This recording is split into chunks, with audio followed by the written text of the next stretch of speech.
एक भी आदमी को जेल में नहीं भेजा गया। नाम आ गए, तथ्य आ गए, प्रमाण आ गए, सीसीटीवी फुटेज आ गए, हिरासत में लिए गए लोगों के बयान आ गए, और इतना ही नहीं, चोरी के माल की बरामदगी भी हो गई। बावजूद इसके ना अब तक चंपत राय गिरफ्तार किए गए, ना अनिल मिश्रा गिरफ्तार किए गए, ना गोपाल गिरफ्तार किए गए, न टिन्नू गिरफ्तार किए गए, किसी की भी गिरफ्तारी अब तक नहीं हुई। कि इन बेईमानों के खिलाफ, चंदा चोरों के खिलाफ, भ्रष्टाचारियों के खिलाफ, प्रभु श्री राम के दान पात्र में चोरी करने वालों के खिलाफ एफआईआर दर्ज करके इनकी तत्काल गिरफ्तारी होनी चाहिए और ट्रस्ट को पूरी तरीके से भंग करना चाहिए, क्योंकि ये ट्रस्ट नहीं है, ये भ्रष्ट ट्रस्ट है और भ्रष्ट ट्रस्ट के भ्रष्टाचारियों को काम करने का अधिकार बिल्कुल नहीं होना चाहिए। रामद्रोही बताना शुरू कर दिया। मैं पूछना चाहता हूं ईडी पार्टी के लोगों से, अंधभक्तों से, क्या विनय कटियार रामद्रोही हैं? क्या संत नित्य गोपाल दास के जो उत्तराधिकारी कमल नयन दास हैं वो रामद्रोही हैं? क्या रजनीश सिंह भारतीय जनता पार्टी का जो नेता है वो रामद्रोही हैं? क्या संतोष दुबे जो मंदिर आंदोलन से जुड़े रहे हैं वो रामद्रोही हैं? अरे अब तो आपके बीच के लोग कह रहे हैं भ्रष्टाचार हुआ है, चोरी हुई है। स्वामी अवमुक्तेश्वरानंद जी के पीछे तो आप वैसे ही पड़े रहते हैं, शंकराचार्य जी के पीछे। अभी निकल के आया कि कितने फर्जी मामले आप लोगों ने उनके खिलाफ दर्ज किए थे।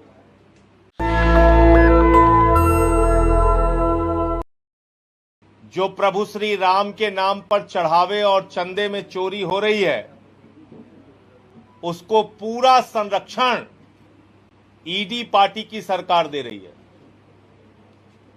इस देश में एक ईडी पार्टी काम करती है जो हर छोटे बड़े मामले में ईडी भेज देती है, सीबीआई भेज देती है, लेकिन प्रभु श्री राम के दान पात्र में सैकड़ों करोड़ की चोरी का मामला सामने आया है, एक भी व्यक्ति की गिरफ्तारी अब तक नहीं हुई, एक भी आदमी को जेल में नहीं भेजा गया।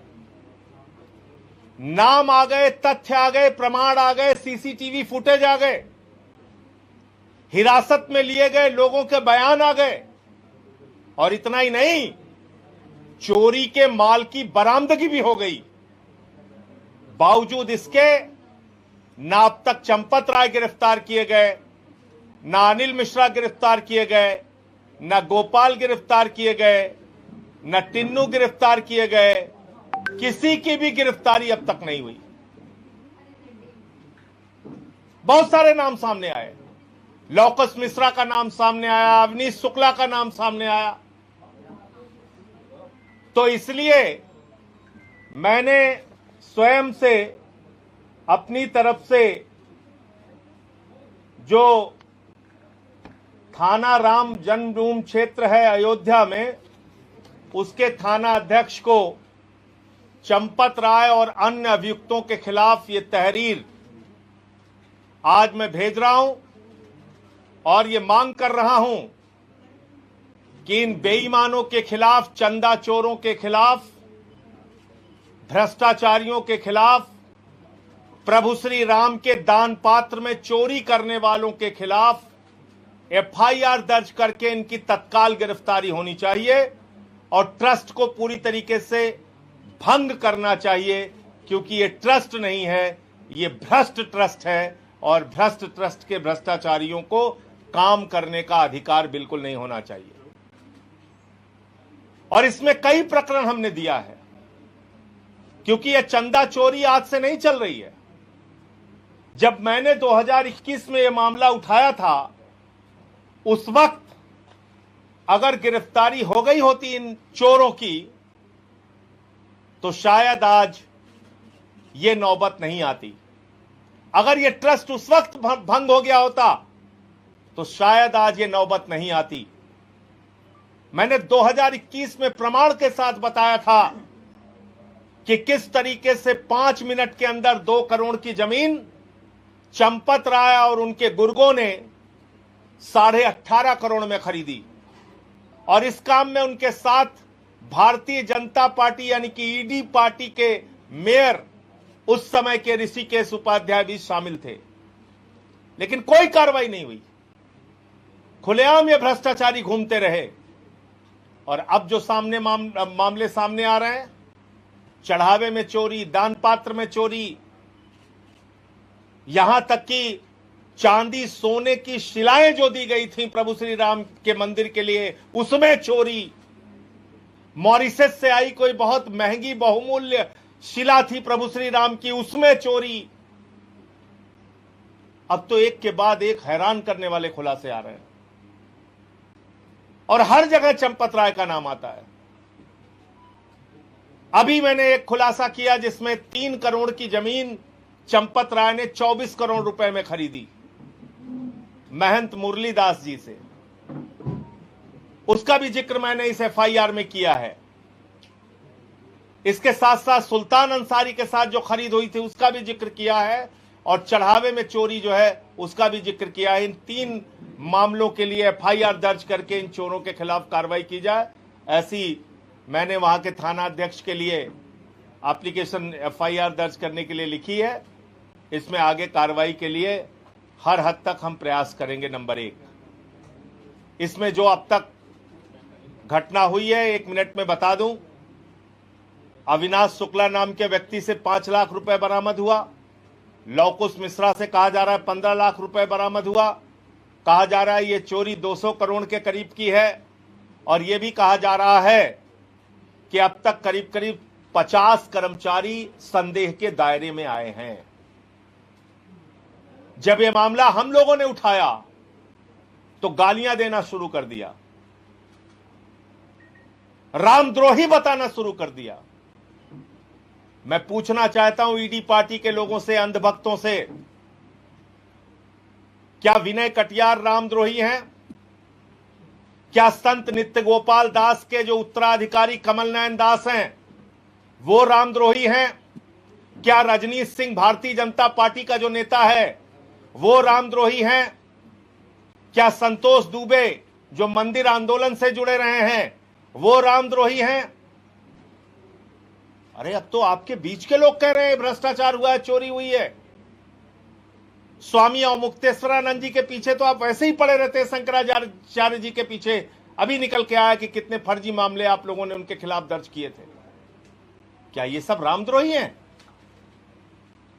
इसलिए इसको इधर उधर घुमाने के बजाय कि अखिलेश यादव जी मामला उठाएं तो उनकी बेटी, उनके परिवार को आप अपमानित करो, अभद्र टिप्पणियां करो, हम मामला उठाएं तो हमको गालियां दो, ये सब करने के बजाय जो बेईमानी का पूरा प्रकरण सामने आया है, इन सब की गिरफ्तारी होनी चाहिए और भ्रष्ट ट्रस्ट भंग होना चाहिए। इसमें ज्ञानेश कुमार जो अब चुनाव आयोग के प्रमुख हैं, उनका भी नाम था जिस समय के भ्रष्टाचार हुए हैं। तो पता कराया जाए कहीं वो भी तो नहीं कुछ चंपत के साथ चंपत किए हैं, उसका भी पता लगाया जाना चाहिए। तो एक विषय तो ये था। और दूसरा मामला जिसके लिए आज की प्रेस वार्ता बुलाई गई है वो ये कि जो 5 चरणों की पदयात्रा हमारी है वो अब तक समाप्त हो चुकी है। अब 6वें चरण में पूर्वांचल में 16 अगस्त से लेकर 23 अगस्त तक, यानी कि अगस्त महीने में जो क्रांति का महीना कहा जाता है, जिस महीने में अंग्रेजों भारत छोड़ो का नारा दिया गया था, उसी अगस्त के महीने में, अगस्त क्रांति के महीने में आम आदमी पार्टी रोजगार दो और सामाजिक न्याय दो की अपने 6वें चरण की पदयात्रा आजमगढ़ से जौनपुर तक के लिए करेगी। और इस बीच में आजमगढ़, शाहगंज, जौनपुर और उस क्षेत्र से होते हुए करीब करीब 110 किलोमीटर की ये पदयात्रा होगी, जो 7 से 8 दिन में हम लोग पूरी करेंगे। इसमें मुद्दा पेपर लीक का भी उठेगा, बेरोजगारी का भी मुद्दा उठेगा उत्तर प्रदेश में जिस तरह से भर्तियों के पेपर लीक हुए हैं, लेखपाल से लेकर पुलिस भर्ती से लेकर तमाम भर्तियों के जो पेपर लीक हुए हैं वो मुद्दा भी उठेगा। और साथ ही साथ छुआछूत, भेदभाव, समाज के अलग अलग जातियों के साथ आरक्षण के नाम पे धोखा, ये सारे प्रकरण भी, ये सारे मामले भी सामाजिक न्याय के तहत उठाए जाएंगे और जनता के बीच में जाके उनका समर्थन लेके एक जन आंदोलन हम लोग खड़ा करेंगे। हमारे नेशनल दस्तक की आपसे गुजारिश है कि अगर इसको बचाना चाहते हैं तो नेशनल दस्तक को सब्सक्राइब करने के लिए रेड कलर के सब्सक्राइब बटन को दबाएं, फिर बेल आइकन की घंटी दबाएं। नेशनल दस्तक को बचाने के लिए बहुत जरूरी है कि हर खबर को शेयर करें, लाइक करें, कमेंट जरूर करें।